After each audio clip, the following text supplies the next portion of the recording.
మంచిర్యాల జిల్లా పరిషత్ బాలుర ఉన్నత పాఠశాలలో దివ్యాంగ విద్యార్థులకు ఉపకరణాలు పంపిణీ చేశారు. విద్యాశాఖ ఆలింకో సంస్థ ఆధ్వర్యంలో ఏర్పాటు చేసిన కార్యక్రమంలో జిల్లా కలెక్టర్ కుమార దీపిక్, ఆలింకో సంస్థ ప్రతినిధులు డాక్టర్ రంజిత్ రెడ్డి, రిషి గుప్తా పాల్గొన్నారు. జిల్లా కలెక్టర్ కుమార్ దీపిక్ మాట్లాడుతూ అన్ని రంగాల్లో దివ్యాంగులు రాణించాలని అన్నారు. స్టీఫెన్ హాకింగ్ను ఆదర్శంగా తీసుకోవాలన్నారు. ఆలింకో సంస్థ ద్వారా 17,50,000 రూపాయల విలువ గల వినికిడి యంత్రాలు, ట్రై సైకిళ్లు, బ్రెయిలీ కిట్లు, సిపి చైర్లు మొత్తం 215 ఉపకరణాలు పంపిణీ చేశారు.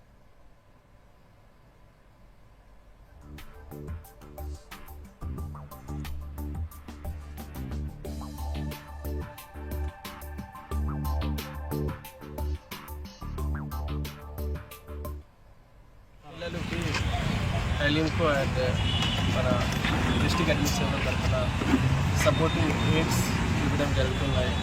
వాళ్ళు కూడా సపోర్టింగ్ ఎయిడ్స్ నుంచి నార్మల్ లైఫ్ వాళ్ళకి లైఫ్ నార్మల్గా అవుతుంది. So battery tricycle or cycle or hearing aids, Braille kits అన్నీ మనం ఇస్తున్నాము. ఇనీషియల్ లెవెల్లో వాళ్ళకి దాని నుంచి ట్రైన్ చేస్తే వాళ్ళు కూడా చదవడానికి నార్మల్ లైఫ్